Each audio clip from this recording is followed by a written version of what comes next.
Quais são as principais características ou manifestação da paridentidade intermissiva, segundo esta obra?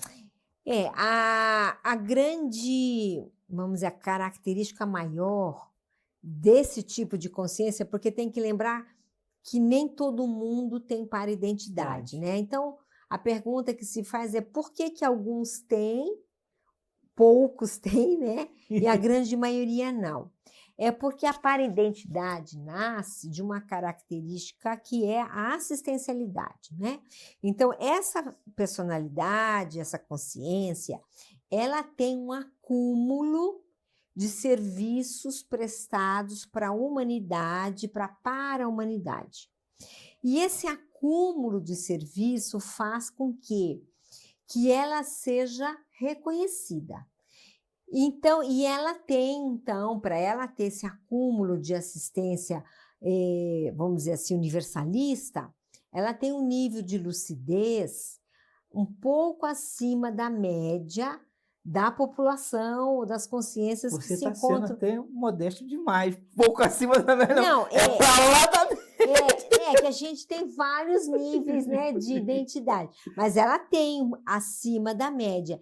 Então, o que acontece? Algumas características são assistencialidade, nível de lucidez, uma coisa que a gente chama de policarmalidade, ou seja, ela não faz assistência para o grupo restrito dela, para o bairro, para o país, para uma determinada seita, não. Ela faz assistência para todo mundo. Então, o abertismo dela vai além das ideologias, das religiões, dos rituais. Ela pensa para cima, entende?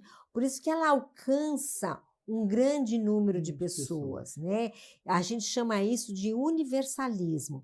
Quem tem uma paridentidade positiva, igual a esse caso que a gente relata aqui no livro, naturalmente é uma pessoa universalista. Ela não pensa pequeno, ela pensa em ajudar o maior número de pessoas, independente de religião, de nacionalidade, de idioma, de partido.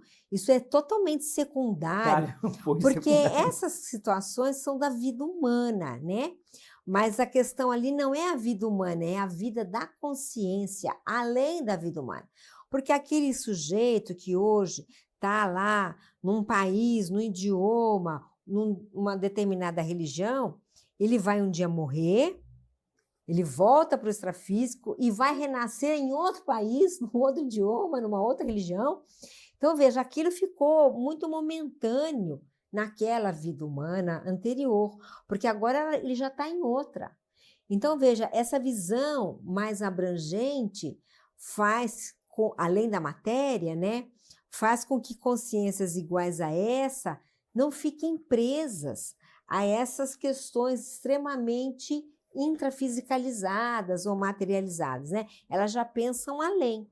E quem tem uma identidade extra igual a esse caso que a gente está estudando no livro, obviamente já tem uma ótima noção disso. Geralmente os serenões são...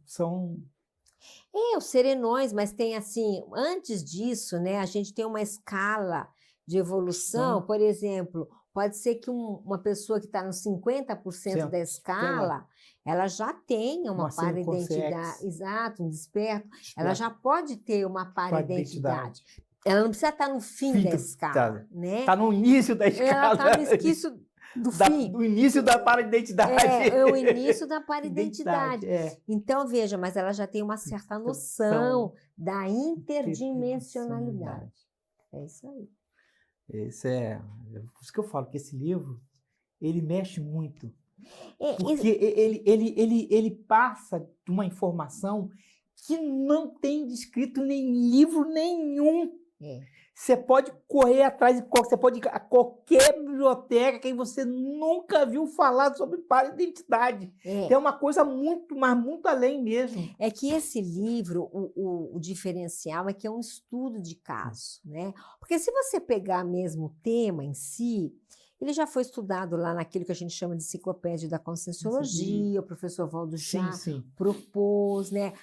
A ideia de Seriexes também é antiga, tem livros sobre seriexologia do professor Pedro, a ideia da interdimensionalidade também já foi colocada, mas o diferencial do livro, e que ajuda no entendimento que é o que você está falando, é que ele pega um caso e aplica a teoria neste caso. E aí eu acho que realmente faz a diferença, porque você consegue entender... porque ela vem num crescendo.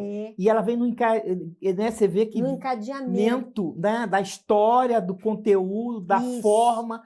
E aí é interessante porque teve uma vida que ele foi mulher, e aí a pessoa fica, pô, mas como? Mas a consciência não tem sexo. Pois então. Então você vê que é uma coisa assim muito... e aquilo traz um estudo de caso que para nós é real, né? Então, é interessante realmente, porque dá uma visão de mundo diferente. Uma visão de mundo diferente.